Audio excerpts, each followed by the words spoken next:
next? As an activist who has watched and worked in Kerala for a long time, my only question is Kerala going to be a Kashmir next, or is it going to make the leap and go into Pakistan? So, as an activist, that's my only question. In every state in India, Sanatana Dharma is under threat. Kerala is by no means a unique state. And currently, what happens? Currently, all over India, Hindu activists only approach Hindus for votes or donations. That's when they see other Hindus. They don't see them until they need money or they need votes.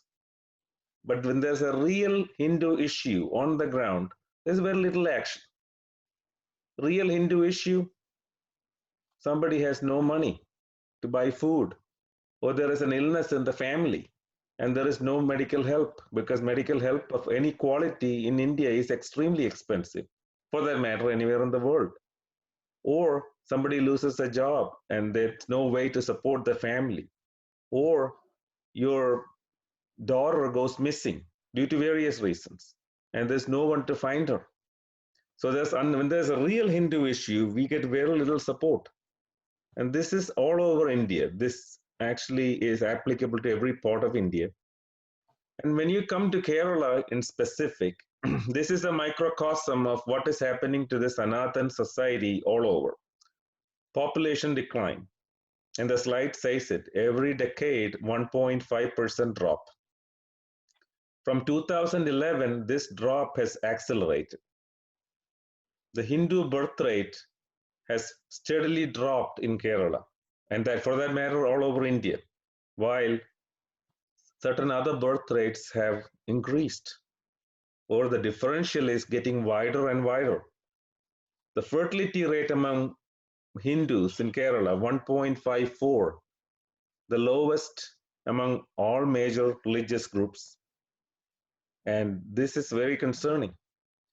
The median age of Hindus in Kerala is higher than other religious groups, again showing we are gradually becoming an older population, not many new additions coming into our gene pool, so to speak. And the average family size, these are all statistically proven things, average family size is lowest for Hindus. More depressing statistics about Hinduism in Kerala. Household electricity, the lowest rate. Potable water meaning drinkable water.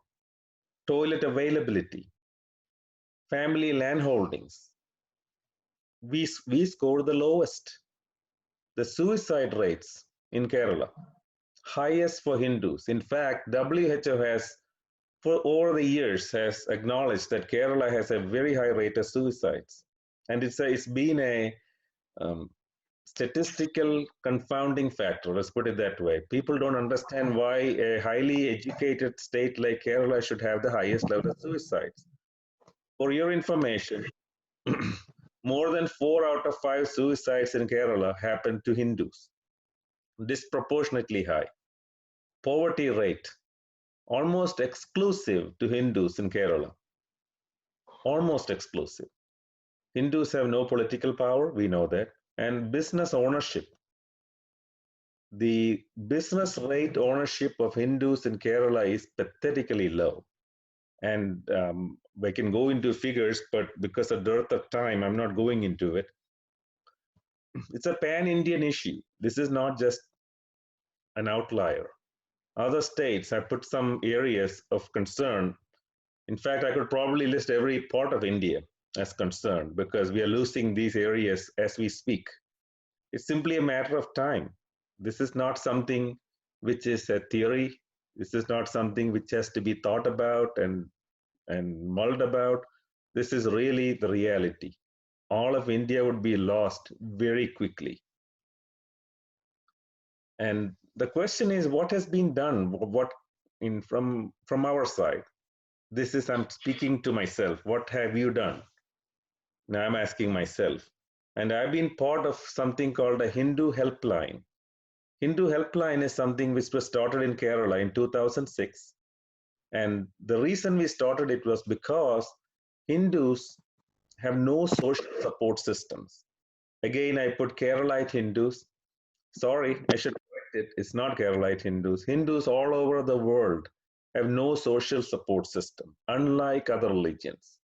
And I applaud them for that. They have very good social support systems. When they have a tragedy or they have an issue, there is a support system.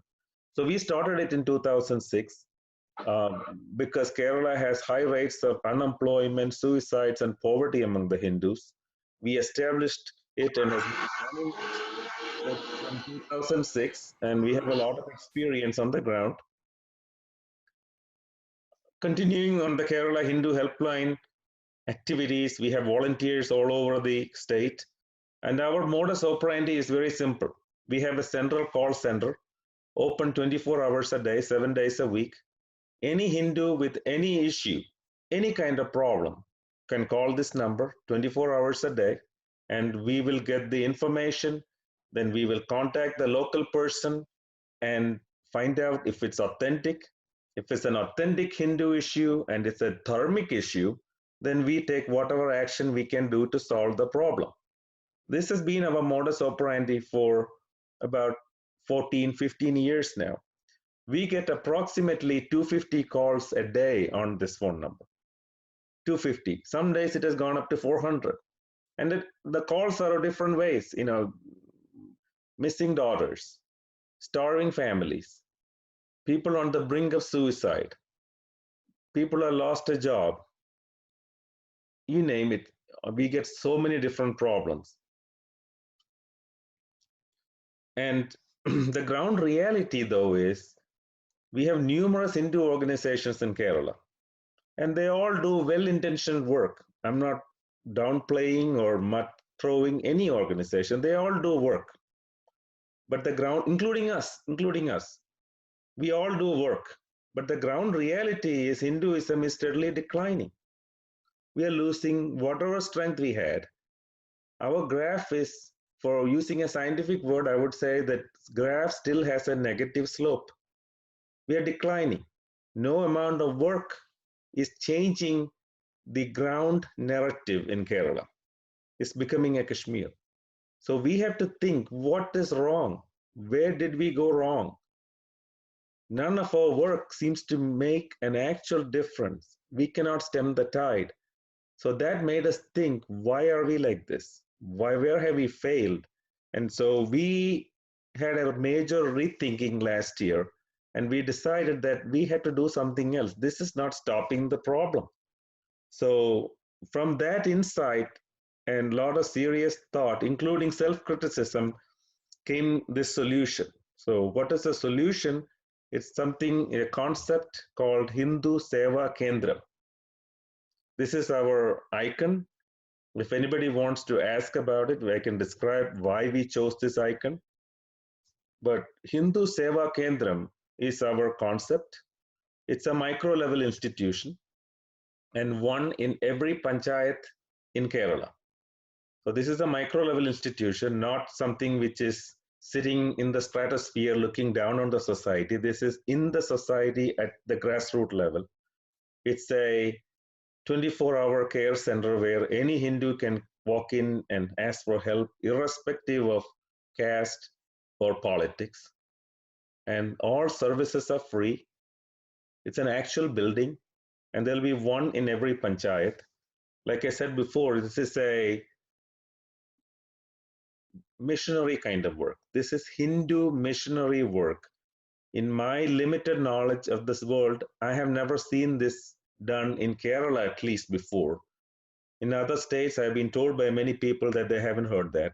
So this is Hindu missionary work, grassroots level, which has never been attempted. So this is unique and has no politics. Any issues facing Hindus in that panchayat, take immediate action. We don't need to wait. We don't need to be calling up some central authority asking for help. We help ourselves. We will ensure complete cessation of forced religious conversion. This is a major goal of our existence. We will ensure complete cessation of religious conversion, forced. We will nurture talent, especially entrepreneurs, and we'll give marital counseling to young Hindus. Remember the very poor business rate ownership for Kerala Hindus. Then other details of Hindu Seva Kendram, there will be a full-time worker which will be paid. We're following the church model here. They will be paid, and we will have a land and office space which will be networked, computerized, connected to central servers. We will work with every Hindu organization worth its salt in that panchayat, including political parties. We have no political bias of any kind. We will work with any Hindu out there in the panchayat. And the last bullet point is very important. We'll have a database of all Hindus in that panchayat. Right now, we don't have a database. Nobody knows how many Hindus are in any panchayat. Nobody knows how many of them are widows. Nobody knows how many of them need help. Nobody knows how many cancer patients, how many children need help with education. We have really no clue because we don't have data. The government doesn't have data. In fact, there is no database of Hindus anywhere in the world of high quality. This is a problem because without good data, we can do good work.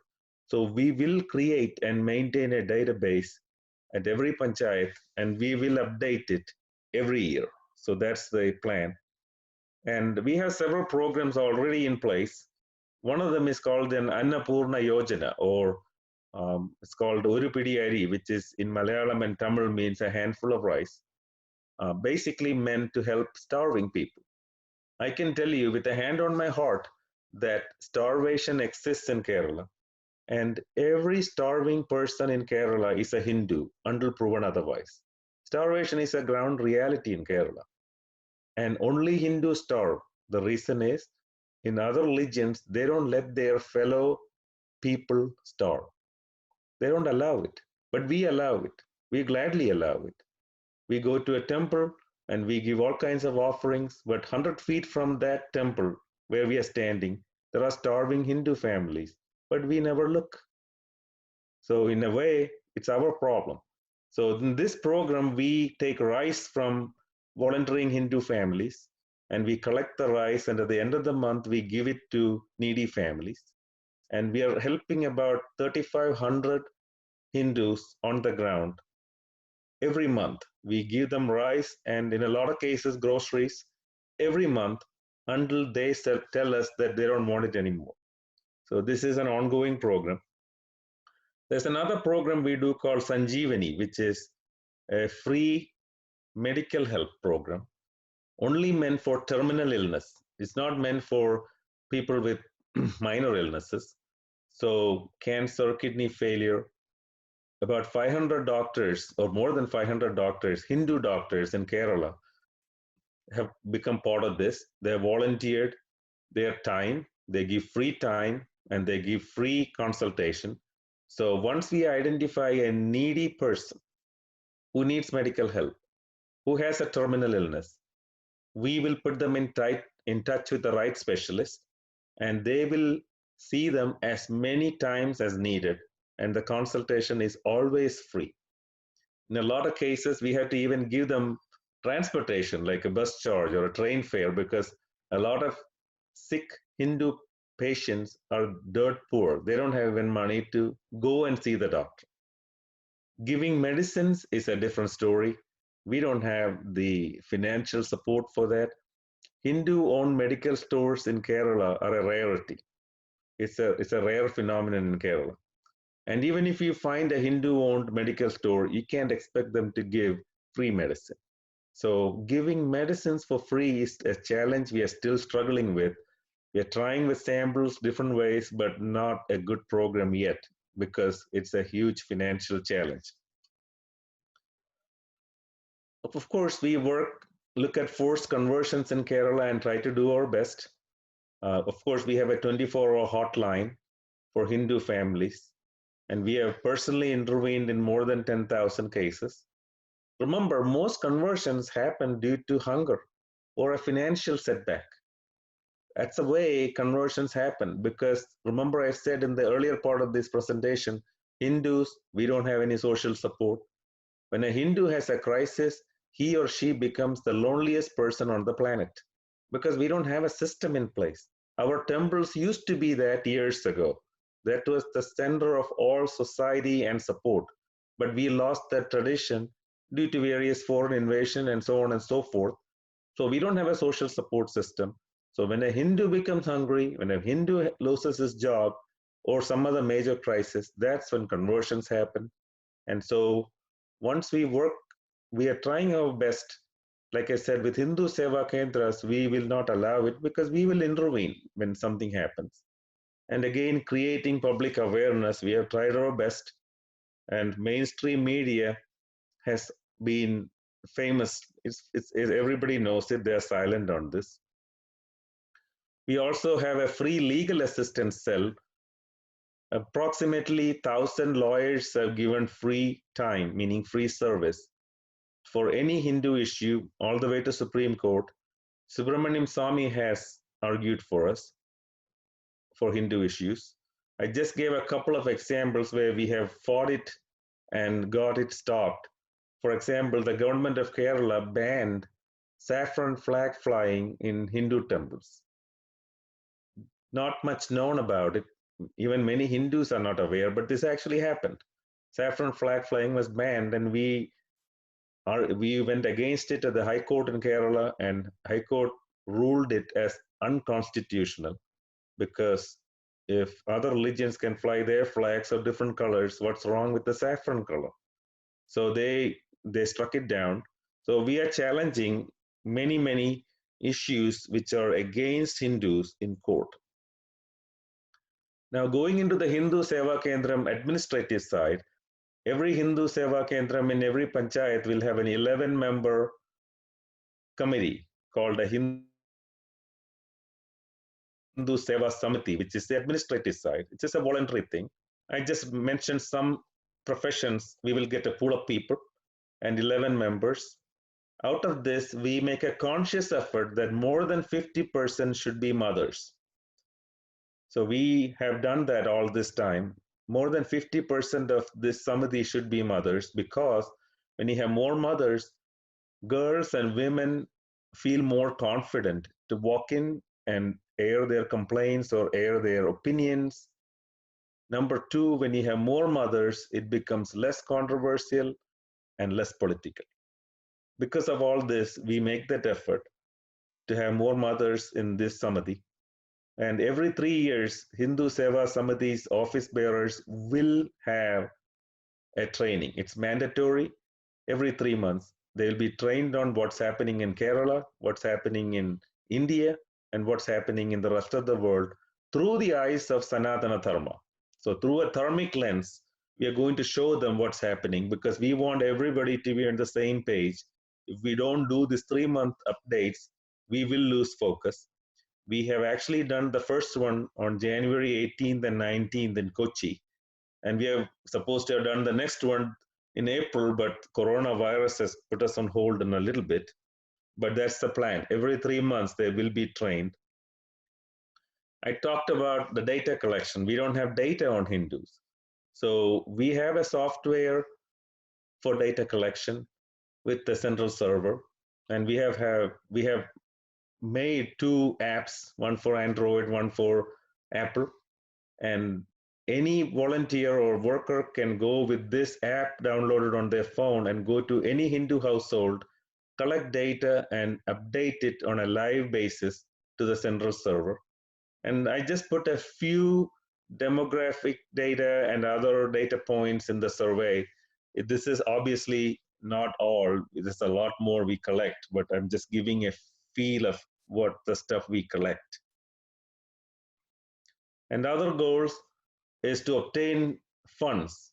These are funds which are genuinely meant for poor people, but we don't get it. Hindus simply don't get it because we don't have a database. We don't have a concerted effort. Poor Hindus don't even know what kind of programs are out there. And most of the funds for poor people in Kerala go elsewhere. Hindus don't get it. Maybe 5%. Some people said 10%. That's about it. And Hindu Seva Kendra will assist in education of children. Every Kendra will have a library. The library will have some basic Hindu texts. It's a basic collection, not like an exhaustive list.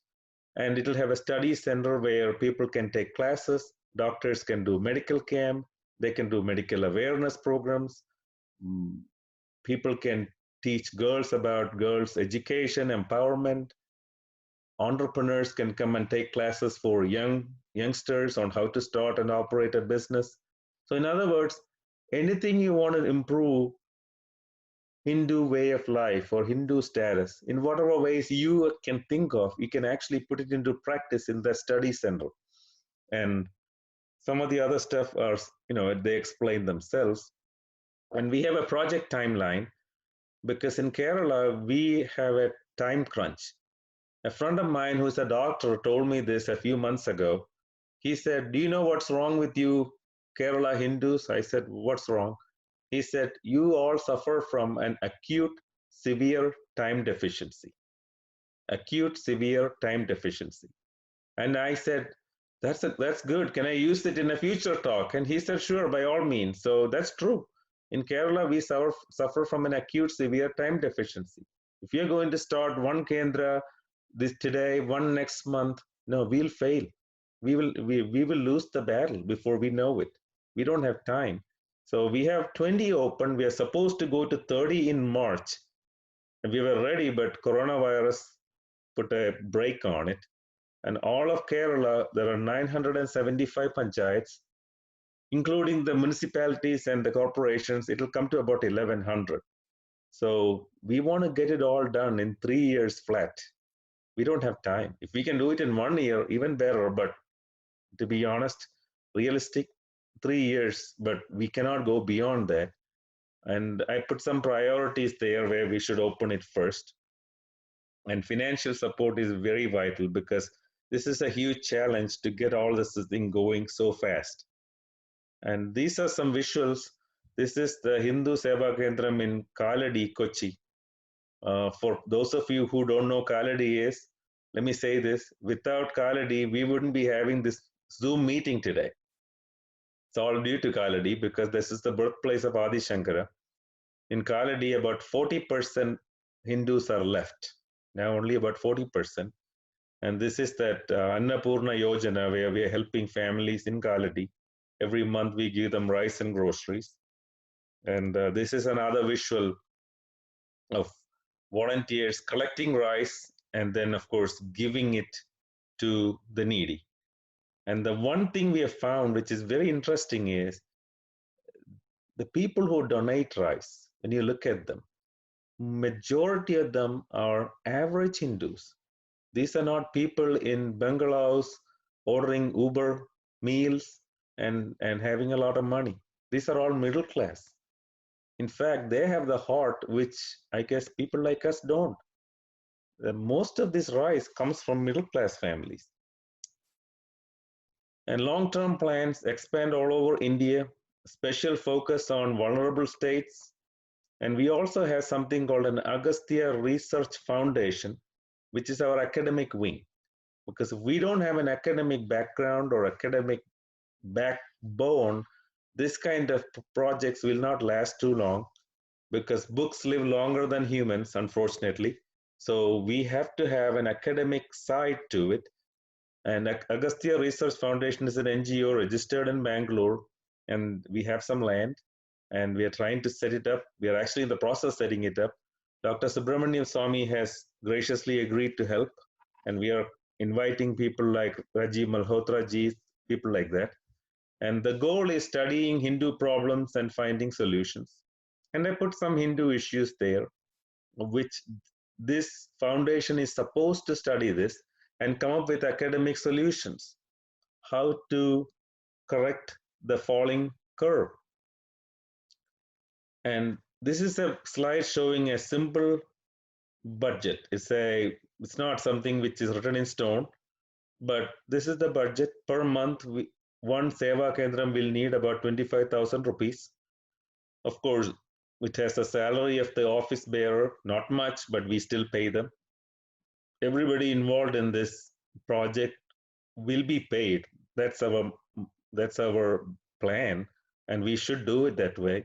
Of course, every Sendram will need a computer and furniture and stuff. And how can you help? I want all of you to help. We don't have a choice anymore. We can help with time or we can help with money. Every one of you can start a focus group in your city. You can become an activist for this, spread awareness. You can do fundraising.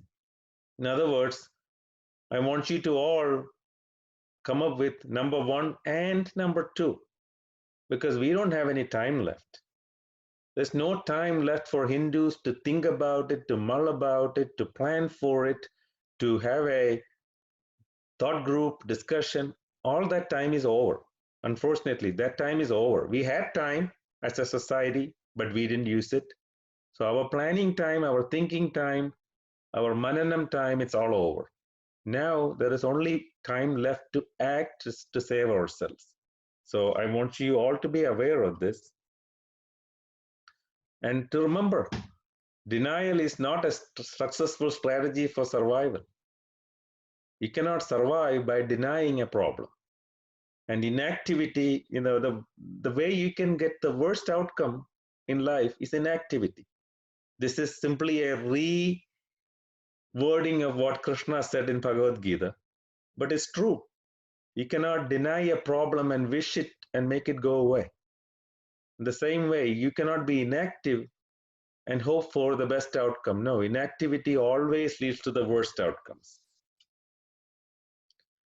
And financial support, Hindu Seva Kendram, we calculated, would need $4,000 per year per Kendram.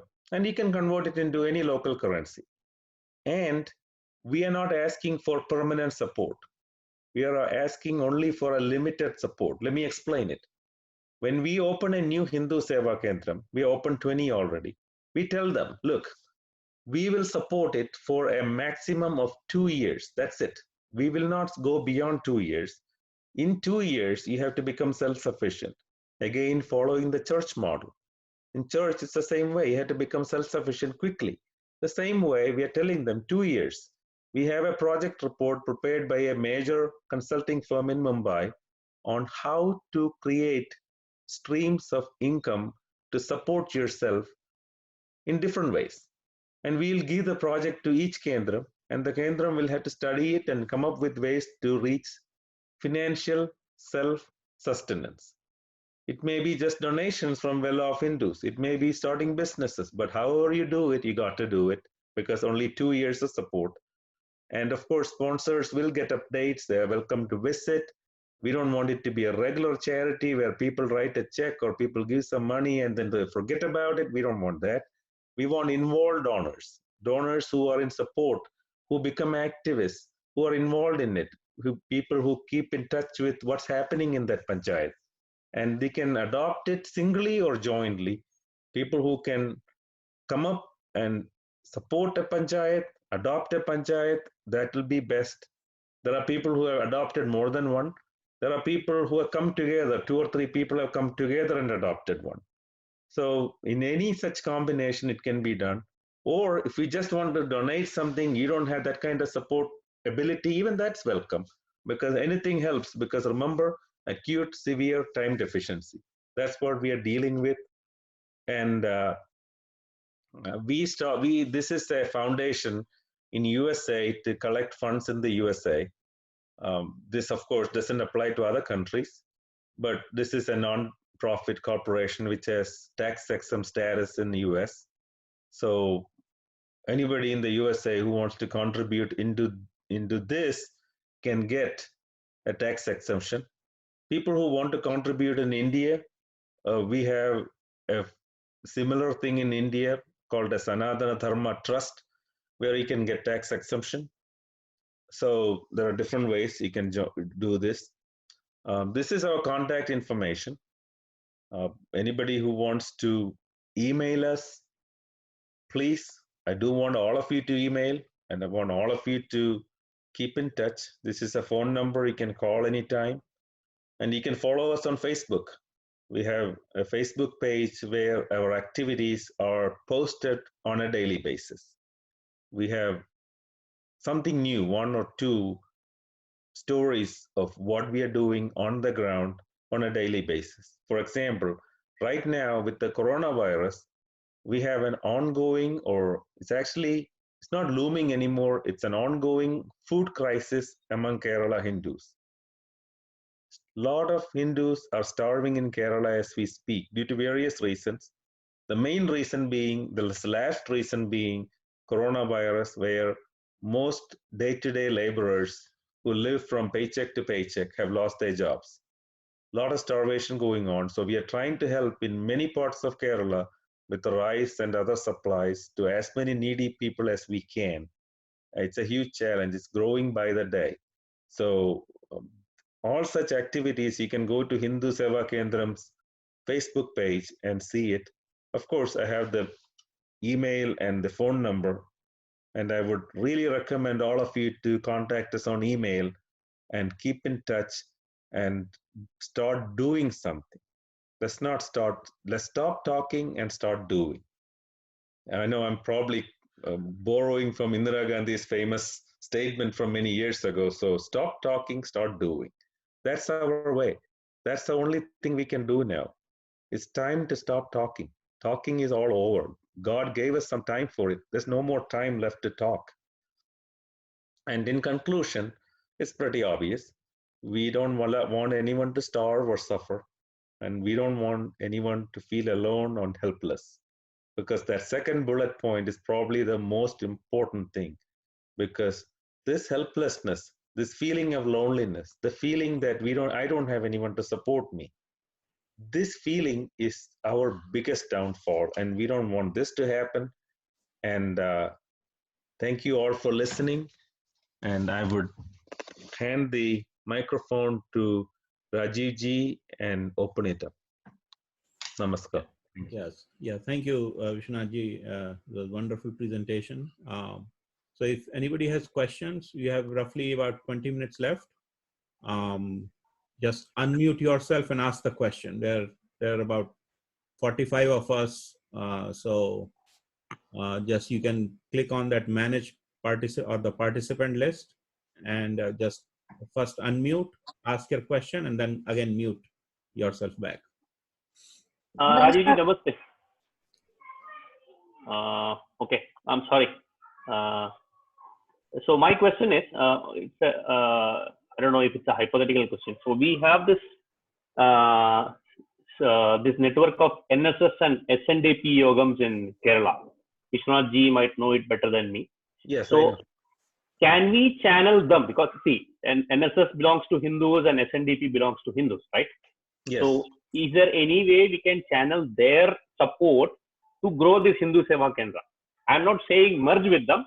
Can we channel them? Because yes. SNDP stands for Hindus who are from the Idva community, and because I am also from Kerala, I come from the place called Chertala.